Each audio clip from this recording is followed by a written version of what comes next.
عندي ليك سؤال واحد يا جمهور. هل أنا قصرت معاك لما فتحت بث مباشر وفضلت لمدة 30 يوم وأنا بقدم لك من المحتوى وبحكي لك من القصص وبتكلم معاك في التعليقات؟ هل أنا قصرت معاك؟ مش أنا كان ممكن عادي بكل بساطة أخش ألعب جولات؟ مش كان ممكن بكل بساطة أخش مع جستات تانية وأركز على مصلحتي وبس؟ مش أنا دخلت معاك يا جمهور وقدرتك لمدة 30 يوم ما لعبتش ولا جولة؟ فضلت موجود معاكم كل يوم وبقدم محتويات مختلفة وبتكلم معاكم انتوا بس، صح ولا غلط؟ هسألك سؤال، ليه انت بخيل؟ هل انا عمري كنت بخيل معاك اني اضحكك؟ هل عمري كنت بخيل معاك اني اقدم لك محتوى؟ ليه انت جلدة؟ ليه بعد 30 يوم وانا بقدم لك من المحتوى ومن القصص بتكلم معاك في التعليقات وبقدرك؟ يعني دخلت بث مباشر مش لاجل مصلحتي ودخلت جولات وجستات مع الناس وخلاص، لا انا دخلت اتكلم معاك واقعد معاك واحكي لك ونقضي وقت، صح ولا غلط؟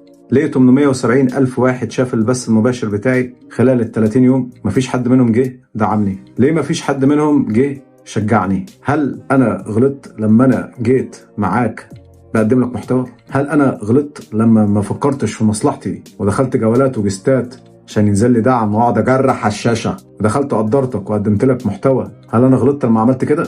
هسألك سؤال واحد، أنت ليه بخيل؟ أنا عمري ما كنت بخيل معاك، أنا دايما كنت بضحكك ببلاش، كنت ببذل مجهود كبير جدا عشان اعمل لك فيديو، ودلوقتي انا موجود في بث مباشر معاك، كنز موجود معاك، كنز من المعلومات.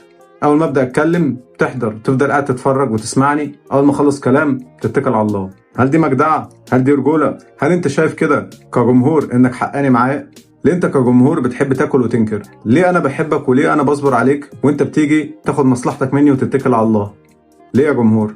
انا كنت مستني منك يا جمهور بعد ما انا ضحيت بإني أخش جولات أو جستات خلال شهر كامل على تيك توك، إني أقضي وقت معاك وأقدم ليك محتوى مختلف وإني أتكلم معاك. ليه أنت ما قدرتش هذا الكنز؟ وليه ما شجعتنيش؟ ليه ما دعمتنيش؟ هل لأني جيت قدمت لك المحتوى أو الهدية ببلاش؟ هل هو ده السبب؟